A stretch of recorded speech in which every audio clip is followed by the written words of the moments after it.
All right, welcome back, dear student. I'm happy to have you here with me because in this video, you and I are going to look closer at something that's called new theory of well-being. In the previous video, we had an opportunity to look at, we can almost say, different well-beings. We looked at approach of like Harvard University, and we a little bit discussed what well-beings kind of help us to create the whole feeling of well-being. But in this video, I would like to spend some time with you on something a little different, something that science calls building blocks of our well-being.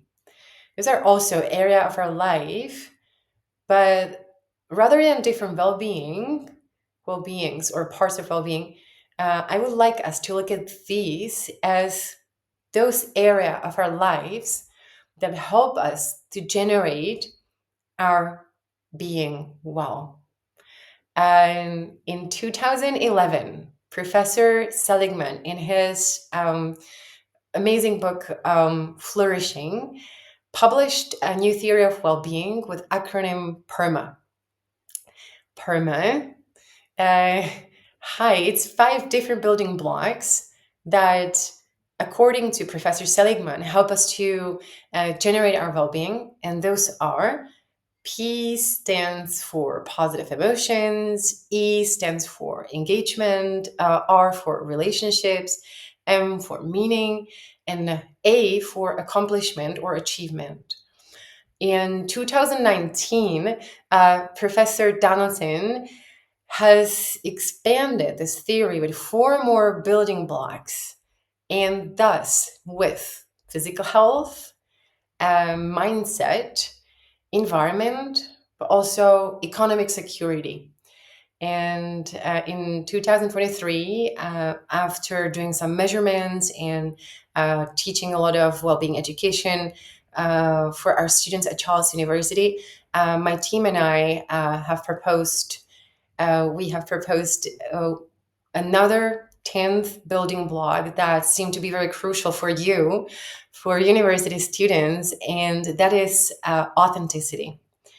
So, mentioning all this, we can, and I'm gonna zoom this in, we can, talking about well-being and building blocks helping us to generate our well-being, we can imagine those building blocks like this flower, for example, where each petal contributes to us feeling whole, feeling well, feeling not only positive, but also engaged, experiencing high quality relationships, having meaning or seeing meaning in not only our life, but also in everyday life activities,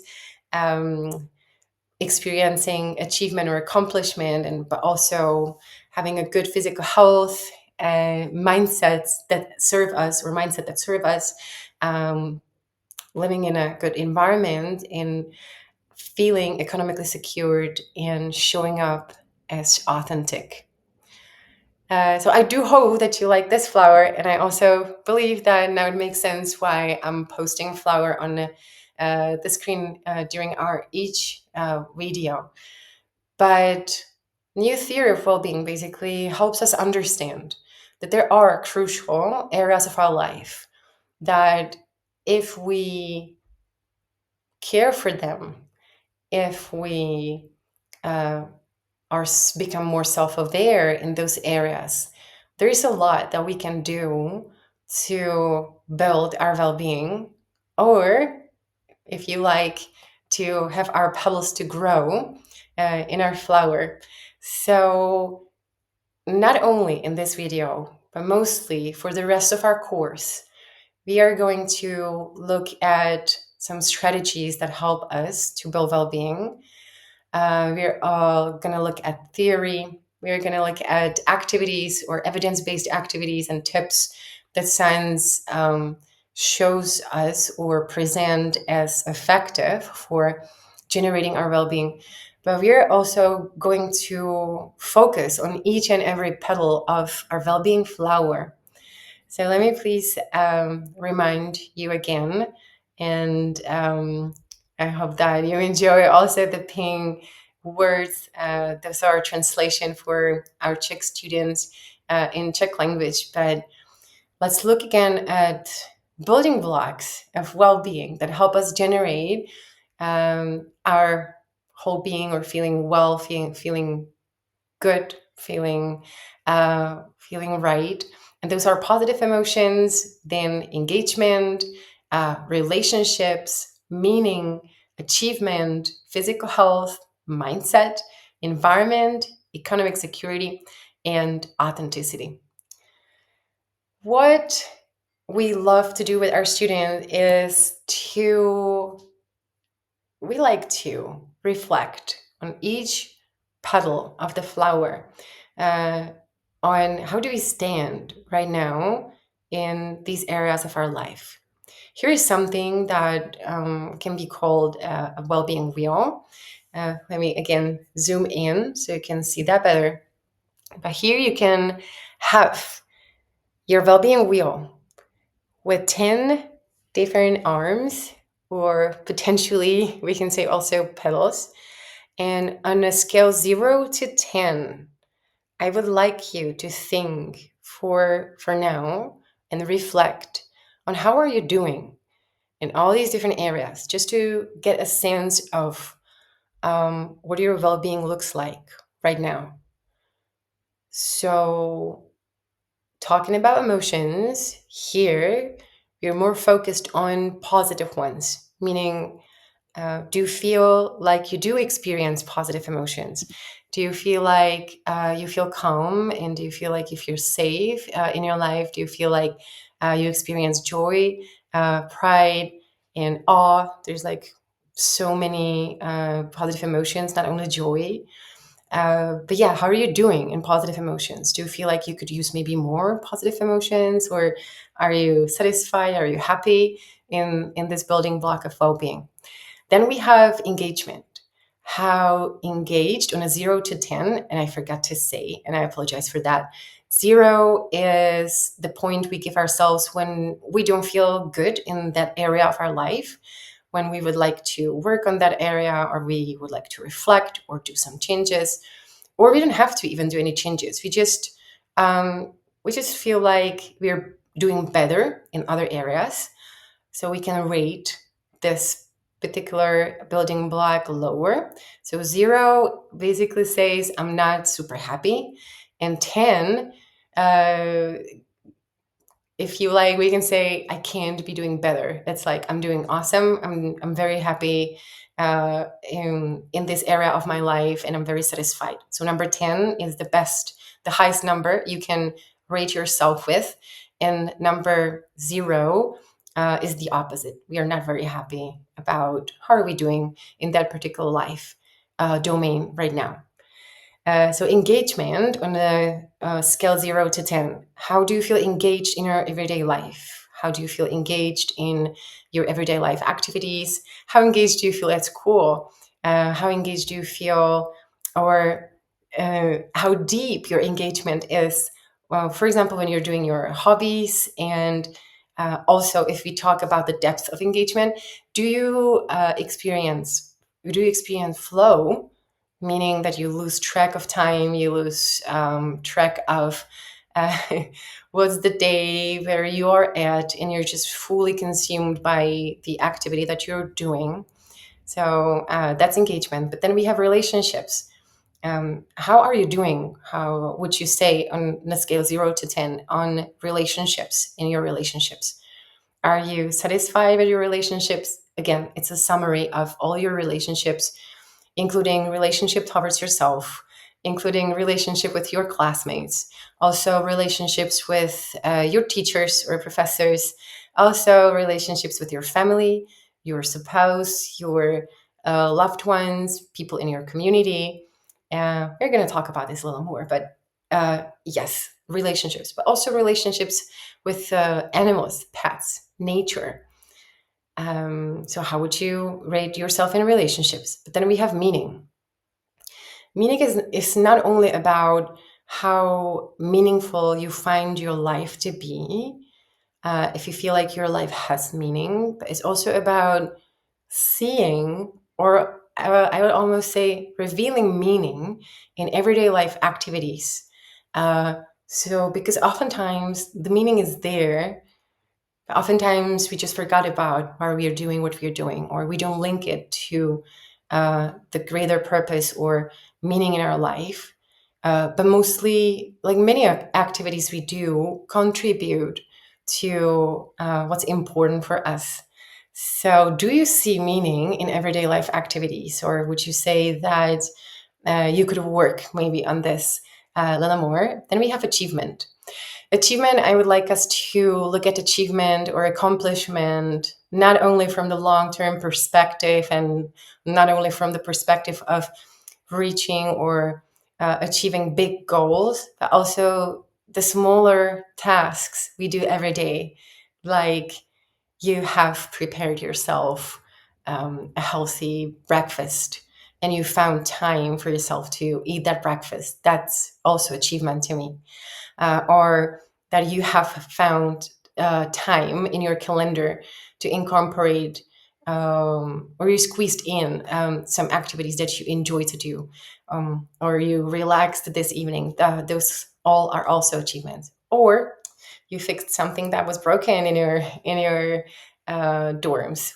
Anything that can, when you feel accomplished, can be under achievement. Physical health, of course, is how we feel physically. Physically, how do we take care of our body? Do we have enough of adequate body movement? Do we have good nutrition or balanced nutrition that support our health? How are you doing in your body posture? Every time I mention body posture, I tend to tend to work on my body posture. How are you doing in avoiding risky behaviors like consuming alcohol or drugs, smoking, and so on, or being risky in or doing risky sports, or uh, anything that kind of does not support our health. But also, how are you doing in your breathing? Do you feel like you breathe fully? Do you feel like you control or you can control your breath? If you're stressed, and you can calm down consciously. Consciously, I was desperately looking for the word and I found it. I stopped the video, but consciously controlling your breath.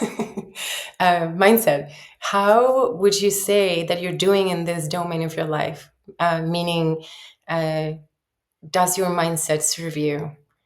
Or I am almost tempted to say that mindsets like plural, even though I know it's not possible, but we have different beliefs, different attitudes, and different ways how to explain the world around us. And there are so many statements that we are running in our heads, and we are basically operating on. So, are those serving you? Are those healthy for you? Then we have environment. Environment, again, is a summary of all the environments that you find yourself in. It is not only your environment, not only your home environment, not only your school environment, also your work environment. Time spent outside in the nature, and also how beneficial would you say or healthy is your online environment for you? Then we have economic security. On a 0 to 10, on a scale 0 to 10, would you say that you feel economically secured? What does that mean to each and every of us? Again, is very individual. But how about you? How do you feel about your economic security? Do you feel like you have some savings that you can rely on? Do you feel like you have are you satisfied with your income, or with your financial literacy, or would you like to learn maybe more about some investments in how to manage your financial situation? And then we have authenticity. How well do you know yourself? How are you working on knowing yourself over and over? Because we, as human beings, are evolving, and it's important and crucial to reflect on yourself. This authenticity starts with knowing yourself and becoming more and more aware of your needs, your passions, and your beliefs. But another step is to share your true authentic self with the world around you. Do you feel like you are authentic in your relationships? Do you feel like you are authentic in what you're saying, or in your actions? And also, for example, are you setting boundaries if you feel like it needs to be done without feeling guilty? So that is our, let's say, well-being wheel, where on the scale 0 to 10, ideally, I'd like you to reflect, if you feel like, if you're in mood for, to reflect on how are you doing when 0 means I'm not very happy right now where I'm standing in this area of my life, and number 10 means I'm very satisfied and I feel great in this area of my life. So I'd like you to reflect on each area of your life. You can basically create dots on the individual arms of the wheel, and you can also, after that, draw your own well-being flower, and by connecting basically the dots with the center of the wheel. And I believe that many of us now understand why am I posting the flower in each video. But the flower, if you decide for the flower or to draw your own flower, or you can create a spider web, or you can, I don't know, be creative and try to come up with some different visualization. But this basically shows you right away how are you feeling and how are you self-assessing your well-being, your current well-being.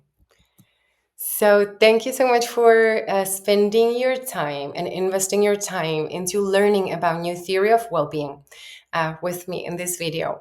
I hope that this reflection was useful for you.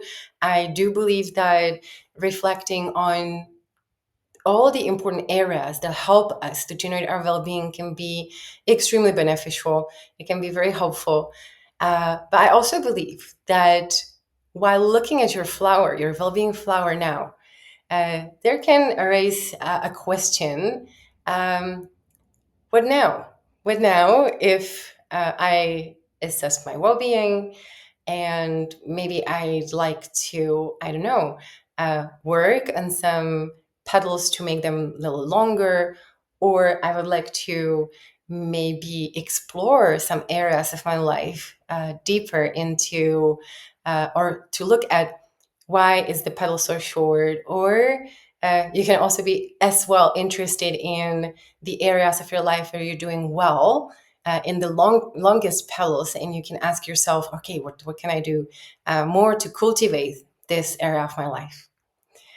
So let me please invite you for another video where we are going to look at, or I would like to provide you with something called your well-being workbook, where we are going to learn to work with a tool that's going to help you to become familiar even more with your well-being in different life domains, and where you're going to be given some tips and advices, and I don't want to reveal more. So yes, let's see each other in another video that's going to be about introduction to your well-being workbook. So see you in a bit, and thank you for being here.